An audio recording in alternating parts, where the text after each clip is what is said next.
L'agroforesterie a plusieurs définitions. Une qui peut être donnée et qui intègre le plus de scénarios différents est celle de donner son sens à l'arbre, qu'il soit productif ou non, au sein du système agricole. C'est-à-dire qu'un arbre peut produire des denrées, des fruits ou du bois, ou il peut produire des services, par exemple servir de tuteur, retenir des pentes, protéger du vent, de la pluie. L'arbre peut héberger des insectes pollinisateurs pour les cultures. L'arbre a de nombreuses fonctions qui ne peuvent pas se chiffrer en tant que telles, mais qui sont intéressantes au niveau du système agricole.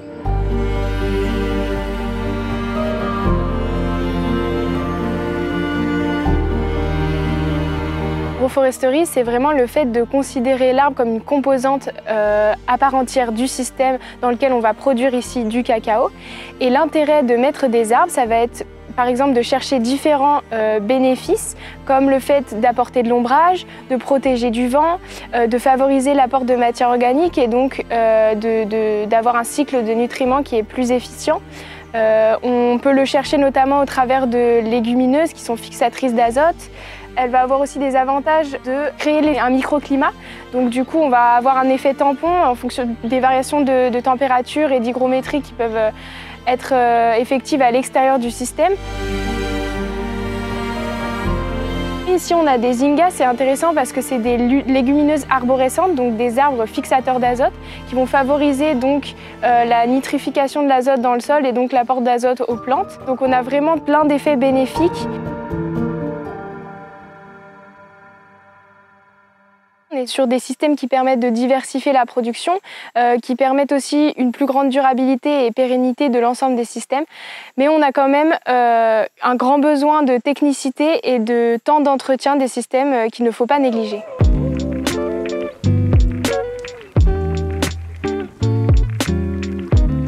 Donc un arbre peut avoir plusieurs fonctions. Il peut avoir des fonctions de production de fruits, production de bois, production de biomasse. Mais il peut également rendre des services de protection. Quand on entend protection, c'est protection contre le vent, protection contre la pluie et protection contre l'érosion.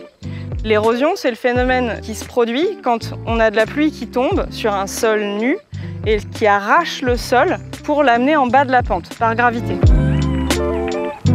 En particulier en Guyane, quand on a des pluies très fortes et très régulières, il est nécessaire de protéger ces pentes.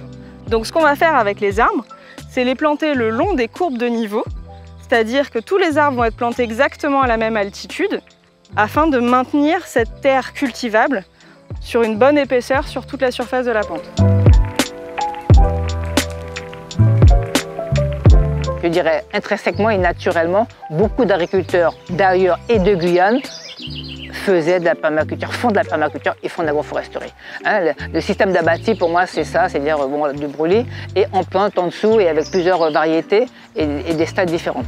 C'est une façon d'amener du bien-être pour les animaux et puis pour l'agriculteur de travailler dans de bonnes conditions aussi, quand on est à l'ombre ou quand lui-même il va dans ses parcelles, il y a de belles parcelles et un beau paysage, ben ça fait un tout.